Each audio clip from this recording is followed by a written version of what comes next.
ये कहानी उर्मिला की है, जो माँ दुर्गा की बहुत बड़ी भक्त थी। उर्मिला अपने परिवार के साथ रामनगर में रहती थी। परिवार में उसका पति रमेश और उसकी बेटी कविता थे। रमेश कपड़ों की रंगाई का काम करता था। वो अपने काम में माहिर था। उसकी रंगों की समझ और हाथ की सफाई की वजह से उसके अपने गांव ही नहीं बल्कि दूसरे गांव से भी लोग उसके पास कपड़े रंगवाने आते थे। ऐसे ही एक दिन, अरे भैया रमेश, घर में हो क्या? जी मालिक, अभी आया। जी बताइए। भैया, ये मेरी बेटी की चुनरी है। पता नहीं कहाँ से ये दाग लग गया इसमें। एक काम करो, इस सफेद रंग की चुनरी को लाल रंग में बदल दो। जी बिल्कुल, जैसा आप कहें। आप शाम को आ जाइए, मैं तब चुनरी बिल्कुल तैयार रखूंगा। रंगाई के इस काम से रमेश को ठीक ठाक आमदनी हो जाती थी, लेकिन जब भी नवरात्रि आती तो बड़ी तादाद में लोग माता की चुनरी रंगवाने के लिए रमेश की दुकान पर आते थे और काम बहुत बढ़ जाता था। रमेश अपनी बात का पक्का था। वो तय वक्त पर ग्राहकों को उनके कपड़े देता था। एक बार फिर नवरात्रि आने वाली थी। रमेश को काम में उलझा देखकर उर्मिला ने उससे कहा, अजी सुनो, अब बहुत हो गया, चलो अब खाना तो खा लो। सुबह से शाम हो गई, ऐसे तो तबीयत खराब हो जाएगी आपकी। उर्मिला, ये सारी की सारी माता की चुनरी हैं, वक्त पर देनी होंगी ना? हाँ, तो माता ने ये थोड़ी ही कहा है कि खाना पीना छोड़ दो। मुझे कुछ नहीं सुनना, खाना तैयार है, चलिए जल्दी से। अच्छा ठीक है, चलो मैं चलता हूँ। रमेश और उर्मिला का जीवन ऐसे ही हंसी खुशी से बीत रहा था। दोनों माँ दुर्गा के भक्त थे। कितना भी काम क्यों ना हो, लेकिन दोनों ही माँ दुर्गा की पूजा सबसे पहले करते थे। ऐसे ही वक्त बीत रहा था और माता की कृपा से रमेश के पास काम बढ़ता जा रहा था, लेकिन होनी को कुछ और ही मंजूर था।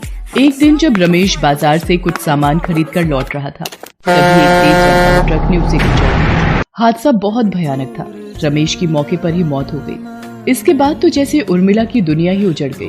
रमेश की मौत के बाद से ही सारे ग्राहकों ने कपड़े रंगवाने के लिए आना बंद कर दिया। उर्मिला की माली हालत खराब होने लगी, यहाँ तक कि खाने के लाले पड़ने लगे। तब उर्मिला ने फैसला किया कि अब वो रमेश के काम को आगे बढ़ाएगी और अपना और अपनी बेटी का पेट पालेगी। उर्मिला सबसे पहले माता की प्रतिमा के पास गई और हाथ जोड़कर बोली, मुझे आपका आशीर्वाद चाहिए माँ, ताकि मैं इनके काम को आगे बढ़ा सकूं। मैं और मेरी बेटी बेसहारा हो गए हैं, हमें सहारा देना माँ। उर्मिला काफी देर तक माँ दुर्गा के सामने हाथ जोड़कर बैठी रही। नन्ही कविता भी उसके साथ माँ से प्रार्थना करने लगी। फिर उर्मिला ने रमेश के तरीके को याद करते हुए कपड़े रंगने शुरू किए। काफी मेहनत के बाद आखिरकार उसके हाथ में भी रमेश वाली बात आ ही गई। अब वो खुद ही कपड़ा खरीद कर उसे रंगती और फिर उससे सुंदर सुंदर माता की चुनरी बनाकर उन्हें बेचती। लोगों को उसकी बनाई हुई चुनरियां पसंद आने लगी, तो धीरे धीरे लोग खुद भी उसके पास कपड़े रंगवाने आने लगे। अब उर्मिला के पास खाने लायक पैसे होने लगे, लेकिन अब भी वो कविता को स्कूल भेजने और उसे एक अच्छी जिंदगी देने की स्थिति में नहीं थी। उर्मिला हर रोज माँ दुर्गा से प्रार्थना करती और खूब मेहनत भी करती थी। ऐसे ही एक दिन, माँ आज खाने में क्या बनाओगी? तेरे बाबा ने जो लौकी की बेल उगाई थी उसमें लौकी आ गई है, तो आज वही। हाँ माँ, चलो मैं भी तुम्हारी मदद करती हूँ। माता की 3-4 चुनरी रंगनी है, अभी रंग भी तैयार है, पहले ये काम कर दूं, फिर चलेंगे रसोई में। उर्मिला अपने काम में लग गई और कविता गुड़िया के साथ वहीं खेलने लगी। तभी अचानक बादल गरजे और तेज बारिश होने लगी। उर्मिला ने कविता को आवाज लगाई, कविता बिटिया जरा एक काम तो कर दे। हाँ माँ बताओ। बिटिया, मैंने माता की चुनरी रंग दी है, अब ये बचा हुआ पानी है, इसे बाहर फेंक दे। तो माँ, बाहर तो तेज बारिश हो रही है, मैं पूरी भीग जाऊंगी। अच्छा तो ऐसा कर, ये पानी लौकी की क्यारी में डाल दे, वहाँ तो छप्पर है। ठीक है माँ। इसके बाद से जब भी उर्मिला माता की चुनरी रंगने के लिए लाल पानी बनाती और इस्तेमाल के बाद कविता को उसे फेंकने के लिए कहती, तो कविता उस पानी को क्यारी में ही डालने लगी। उर्मिला ने भी ऐसा करने से उसे नहीं रोका। कई दिनों बाद जब उर्मिला खुद क्यारी में पानी डालने गई तो उसने देखा कि लौकी के बेल के पत्ते कुछ गुलाबी से हो गए हैं। उर्मिला ये देखकर चौंक गई और फिर उसने कविता को आवाज लगाई, कविता जल्दी इधर आ, देख तो ये क्या हुआ है? ये कैसे हो गया माँ? लेकिन लौकी तो हरी ही है। अरे पगली, जब से दुनिया बनी है तब से लौकी हरी ही होती है, लाल थोड़ी ही होगी। माँ की बात सुनकर कविता जोर जोर से हंसने लगी। फिर दोनों अपने अपने काम के लिए चली गई। कुछ और दिन बीत गए। लौकी की बेल पर जो भी नई लौकी आई अब वो भी लाल ही रंग की थी। ये देखकर कविता और उर्मिला दोनों चौंक गए। बेल बड़ी भी हो गई थी और उसमें ढेर सारी लौकी लगी थी, वो भी लाल रंग की। उर्मिला को समझ आ गया था कि ये सब लाल पानी की वजह से हुआ है। उर्मिला ने वही लाल लौकी पकाई जो खाने में बहुत ही स्वादिष्ट बनी। अब तो उर्मिला खुद जानबूझकर माता की चुनरी के रंग वाला पानी क्यारी में डालने लगी। धीरे धीरे उसकी लाल लौकियों की खबर गांव में फैल गई और लोग उसके घर उन लाल लौकियों को देखने आने लगे। कई लोग तो कविता को अच्छे दाम देकर वो लौकियां उससे खरीदने भी लगे। फिर एक दिन कविता अपनी माँ से, माँ सारी लौकियां तो बिक गई। हाँ बिटिया, कमाल की बात है ना, इन लौकियों से तो 2 दिन में ही इतने पैसे मिल गए जो कपड़े रंगने पर कई हफ्तों में भी नहीं मिल पाते थे। माँ क्यों ना हम और लौकियां उगा लें बेचने के लिए। उर्मिला को कविता की बात ठीक लगी। उसने गांव के एक जमींदार से खेत किराए पर लिया और उसमें आखिरी लाल लौकी के बीज बो दिए। कुछ दिन बाद बीज पौधे बन गए और कुछ महीनों बाद बेल, और फिर उसमें लाल रंग की लौकियां भी आने लगी।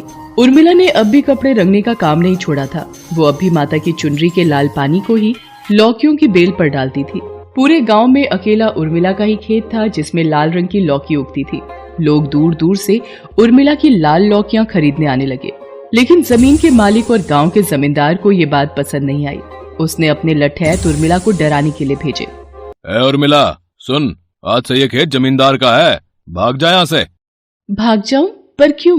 मैंने पूरे साल का किराया दिया है और कितनी मेहनत के बाद जाकर फसल आई है। मैं कहीं नहीं जाऊंगी। जुबान मत लड़ा, जमींदार ने कहा है तो सीधे से मान जा, वरना। माँ को धमकी देने वाले लठैतों पर कविता को बहुत गुस्सा आया और उसने पत्थर उठाकर दोनों के सिर पर दे मारा। दोनों के सिर से खून बहने लगा और वो कविता की तरफ दौड़े। तब तक कविता और उर्मिला भी अपने घर की तरफ दौड़ पड़े। कविता को अंदर धकेल कर उर्मिला ने अंदर से दरवाजा बंद कर लिया, लेकिन जमींदार के वो दोनों लठैत दरवाजे को तोड़ने की कोशिश करने लगे। तभी उर्मिला ने वहां पड़े लाल रंग के पानी को देखा। उसने दरवाजा खोला और दोनों की आंखों में माता की चुनरी का वही पानी फेंक दिया। दोनों लठैतों की आंखें जलने लगी। उर्मिला ने कविता की मदद से दोनों को बांध दिया और फिर सरपंच को बुला लिया। देखिए सरपंच जी, ये जमींदार और उसके लठैत मुझे और मेरी बिटिया को मारने आए थे। क्यों भाई जमींदार, पैसों के लालच में इतना गिर गए हो कि एक विधवा और उसकी छोटी बच्ची को धमका रहे हो? हैं? जो हुआ पूरे गांव ने देखा, ये बिल्कुल भी ठीक नहीं है। अरे मैं तो गांव की भलाई के लिए रोक रहा था। ये बड़ी चालाक औरत है सरपंच जी। आप ही बताओ, भला लौकी भी कभी लाल हुआ है? इसने कुछ गलत मिलाया होगा बीज में या फिर मिट्टी में। लोग भी इससे खरीद कर लौकी खा रहे हैं, कहीं बीमार पड़ गए तो। नहीं सरपंच जी, ये बिल्कुल भी सही नहीं है। मैंने कुछ गलत नहीं मिलाया है। ये सब माता रानी की कृपा है। उनकी चुनरी रंगने के बाद जो लाल पानी बचता है वही डालती हूँ मैं अपनी फसल में। देख लिया ना, अब खुली ना इसकी पोल। लाल रंग का पानी डालती है तभी तो लाल होती है लौकियां। अरे कोई चमत्कार नहीं है। मैं तो कहता हूँ सरपंच जी, शहर से जानकार लोगों को बुलवाकर जांच कराओ इसकी लौकियों की। पता नहीं खाने लायक भी हैं या नहीं, और कई लोग तो खा भी चुके हैं। सरपंच को जमींदार की बात ठीक लगती है और अगले ही दिन वो शहर से कुछ जानकार लोगों को बुलवाता है। उर्मिला की लाल लौकियों की जांच के बाद कृषि वैज्ञानिक सरपंच से कहते हैं, सरपंच जी, ये तो कमाल ही हो गया। ये लौकियां सेहत के लिए खराब नहीं बल्कि बहुत ही फायदेमंद हैं। इनमें हाई एंटीबायोटिक कंपाउंड्स पाए गए हैं जिनसे कई बीमारियों का इलाज किया जा सकता है। और तो और इन लौकियों के सेवन से कई बीमारियों से बचा भी जा सकता है। हम इन लौकियों के सैंपल अपने साथ लेकर जा रहे हैं। इन पर और रिसर्च करनी होगी, लेकिन आपको घबराने की बिल्कुल भी जरूरत नहीं। जिन्होंने भी इन लौकियों को खाया है उन्हें कोई खतरा नहीं। कृषि वैज्ञानिकों की बात सुनकर हर कोई दंग रह जाता है, खास तौर पर जमींदार। उसके पास अब कहने को कुछ भी नहीं बचा था। सरपंच बहुत खुश थे। वो उर्मिला से कहते हैं, बेटी, माता रानी की असीम कृपा है तुम पर, वरना हर किसी के घर ऐसा चमत्कार नहीं होता। मेरी इच्छा है कि माँ दुर्गा के इस आशीर्वाद को तुम पूरे गांव के साथ बांटो और गांव के बाकी गरीब किसानों को भी लाल लौकी उगाना सिखाओ। क्यों नहीं सरपंच जी, मैं जरूर ऐसा करूंगी। उर्मिला ने दूसरे किसानों के साथ मिलकर पंचायत की बड़ी जमीन पर लाल लौकी के बीज बो दिए।